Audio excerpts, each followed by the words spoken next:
including OCT. And a couple of months ago, well, she got the results we aimed at. Cristina? Thank you. So I will talk a bit about our last results that we obtained combining the optical coherence tomography with electrical activation. This is the outline of my presentation. First, very short background for the electro-optical measurements. OCT principles, I don't have to go into details because luckily Professor Polonschii was for me.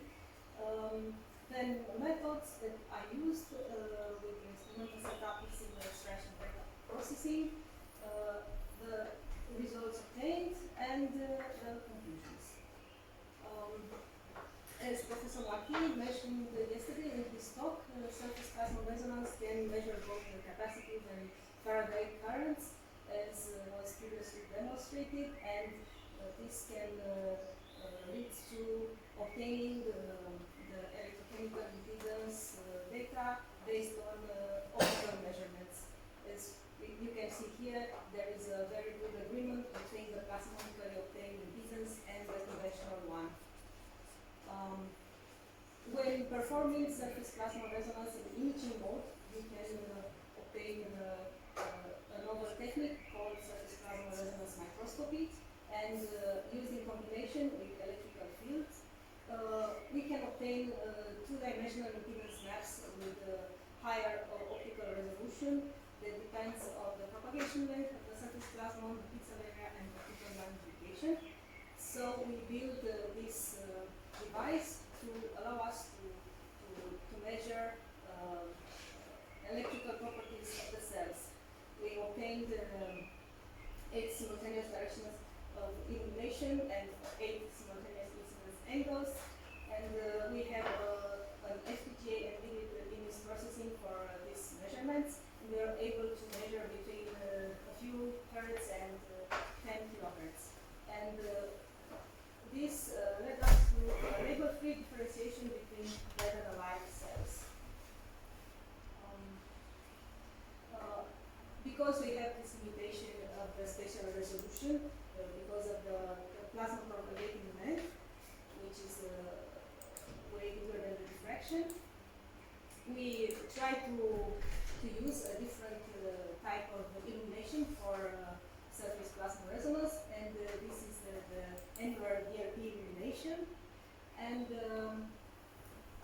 this seems like a very nice method, but it has its problems because the polarization is not uniform. It depends on the direction of illumination, and this is why we had to do some adjustments. We use an S-wave plate to correct this, as you can see here, and also all the reflecting components that we use in our setup. They introduce retardance, and this affects the polarization in the end. So we had to adjust also for this by using some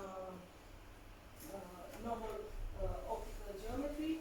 Basically, we replaced each mirror with a pair of perpendicularly oriented mirror, and this did the trick. And as you can see here, these are the images that we obtain of cells with a very good resolution on all axes compared to these ones that were obtained with conventional laser illumination. As my colleagues also showed, also the phase depends on the AC variation of the surface charge density, and this can lead to map the local impedance with sub-micron resolution, as we demonstrated in this paper. So in our quest to develop novel electro-optical techniques to measure high-resolution impedance maps, we combined the electrical activation with numerous optical techniques like transmitted, reflected, DIC, contrast phase, and so on. And also, as my colleagues showed, you can go further away from the interface, and then we thought, why not go even further to add higher depth of hundreds of microns of impedance level why we started this collaboration with Professor Podolano's Applied Optics group in University of Kent. And because we have this effect of surface charge density that is modulated by the alternative field, and we have a complex permittivity change, and the real part is related to the phase and imaginary to the absorption scattering variation. So we thought, let's do this OCT phase and magnitude amplitude the electrical activation frequency to obtain the 3D map of the electrical impedance. As Professor Podolano said, there are many techniques, and we use the spectral domain OCT type. And this uses a broadband line source and the spectrometer. And we have basically interference between the sample and the reference arm. And we obtain that information. If you do the Fourier transform of the spectrum, you obtain the A scan. This system had a resolution, maximum resolution of 5 microns and a very high phase sensitivity of around 10 nanometers. So the phase encodes the optical path length, the magnitude, the backscattering intensity, thus providing structural morphological properties of the sample. This is a schematic representation of the setup, and this is actually a photo of the setup that I use, and this is the measuring chamber, electrical measuring chamber connected to the electrical signal generator. So basically, what we do, we use the sensor chip as a working electrode. We place the sample. We use some spherical fragments on the electrode surface. We apply the simulation, and we record the time series of the phase and magnitude B scans during the electrical simulation. We perform Fourier transform along time axis, and we obtain 4 parameter maps: the phase amplitude, magnitude amplitude, average phase, and the average magnitude. And we perform this with the dead and the live spherical fragments. Here you can see the B scan and an unphased image of the sensor that was partially covered with the PDMS gasket. And this was measured by the system. This is the channel spectrum, and it's fast Fourier transform, or the uncorrected phase scan. Then we also try to see, before we did the measurements with the spheroid, we try to investigate only the sensor at various activation frequencies, and we obtain this correlation between the frequency and the amplitude of the signal, the magnitude, and the phase. As spheroids, we use the MDA triple negative breast cancer, courtesy of Dr. Cornelia Wilson from Discovery Park, Sandwich, and Dr. Jerome Corzelis from the University of Kent. Here you can see a B scan. This is a cross section of a spheroid, and this is the unphased image, a stack of images from above of the same spheroid. And here is the 3D map of the spheroid on the surface of the center. For killing them, we use a known method with the Richmond starvation, and also we use low temperature and low pH regulation. And this is what we obtained. This is an example of the amplitude of the phase, of the magnitude for dead and alive fragments, and this is the average phase and average magnitude for the dead and alive. As you can see, we can see some differences, and this looked promising, and then we said, let's do a more thorough analysis. We isolated all the pixels corresponding only to the cells, and we do a basic average of the intensity in all the maps. And we obtained here, as you can see, a perfect sample level separation only with this crude parameter. Also for the phase amplitude and for the magnitude amplitude. However, for the average phase and average magnitude, we don't have separation. Then we perform a more advanced analysis. We did this KD distribution, which is easier to read than a histogram and is less sensitive to beam width choice. And you can see here we have a strong separation in phase amplitude, a moderate one for the magnitude amplitude, and this is an apparent but still an unreliable separation for the average phase and almost a complete overlap in the average magnitude. We also represented the box plots obtained for all the situations, and as you can see here we have a consistent separation in this case of the phase amplitude with minimal overlap, a modest one for the magnitude amplitude, and here a huge variability for the average phase, and here almost identical distribution for the average magnitude. We also did the cumulative distribution functions analysis, and we have here, as you can see, as this KS parameter shows the separation between the red and the dead and alive cells.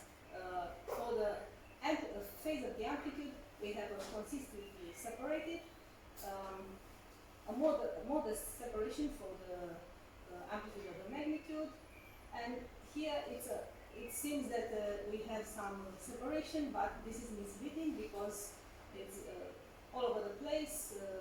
Some places are separated, some are almost overlapping, and here for the average magnitude we have nearly identical curves.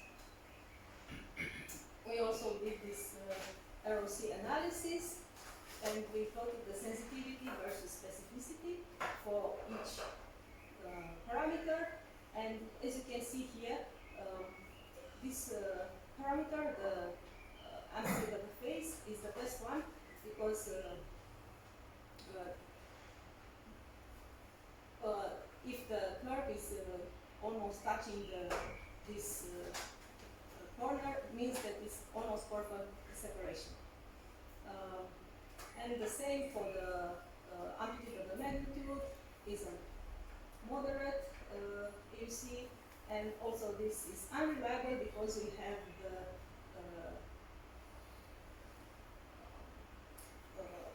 standard deviation of this CV is really high, and this is confirmed by this high variability. And for the average magnitude, it is near random because this diagonal means random.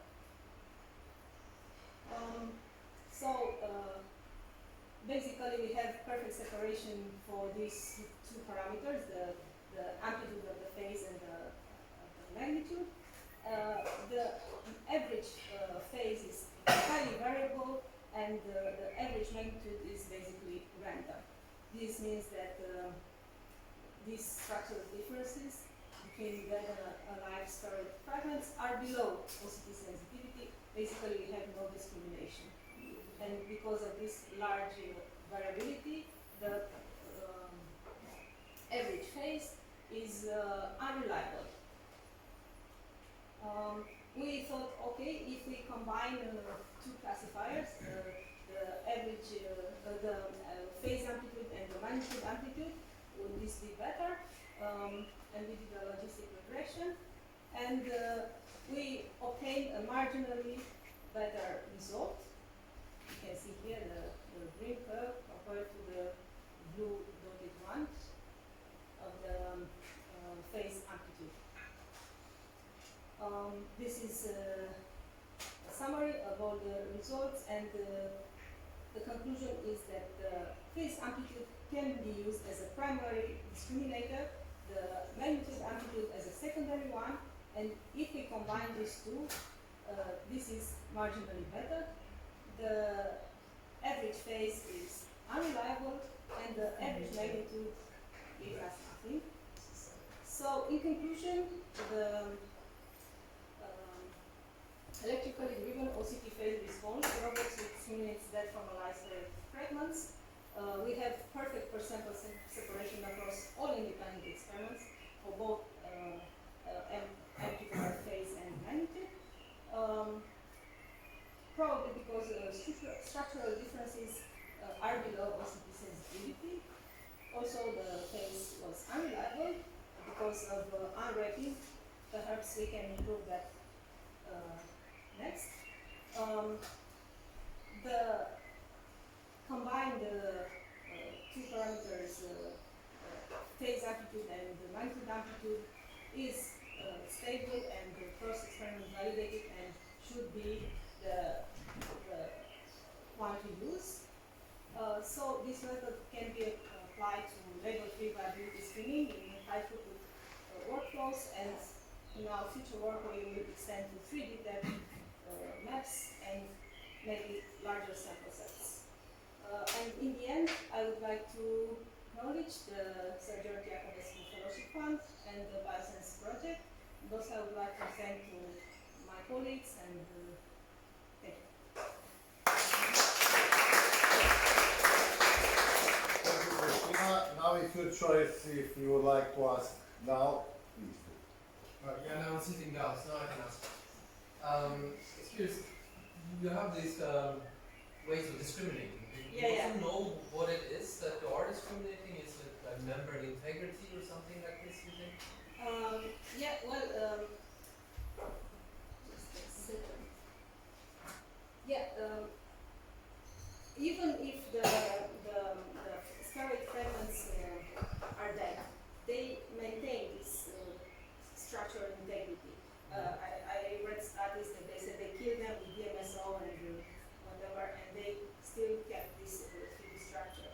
So maybe we see different electrical parameters. The ion channels maybe are working differently in this dead or live cells. That this is the main discrimination. Another Yeah. similar question, if I may. So I didn't quite understand. Would you also be able to map this throughout the sphere? For example, let's say not all of them were dead. You want to see that? We saw heterogeneity in the population. Yes, we can see it. Yeah. We don't present it in detail, but we have these results are just obtained. I mean, like 2 months ago, and I'm still analyzing the data. Yeah. It's a proof of concept. Just a remark on your question. That means that the integrity of the membrane is lost, but this doesn't mean that the membrane disappears. No, There are some, yeah. okay, so what is primarily affected is the electrical impedance of the membrane. And this relates to the change of the electrical image contrast. Whereas, as Cristina showed, the average relates to the information without applying with the optical information. So in that case, it is difficult to say this is that this is alive. So at that stage, when the membrane is not totally disrupted, the method that apparently works and it's label-free is the electrical actuation. Thank you. Just to see like how small differences you can detect by this. Yes. Yeah, you can see small homogeneities in the population. Because many, for example, I work with bacteria, as you know, then there's always this debate when they are dead and how much is membrane integrity that is compromised and so on. Yeah. And I wonder if you pick up the stages before we actually see the labeling going through. Yeah, we plan to build a OCT system here with the help of Professor Randall's expertise, and we continue the studies. Just a short, does it mean now you could actually follow the cell death in a time?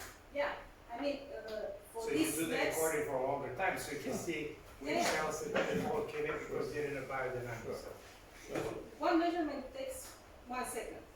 So it's fantastic. Yeah. But what she did was just a proof of concept. Yes. So because you always read my mind, so the idea would be, let's see in time, but what she did was live, kill, dead. So just to see the That's difference. extremes. Yeah. Yes. Okay. We could continue during the coffee break.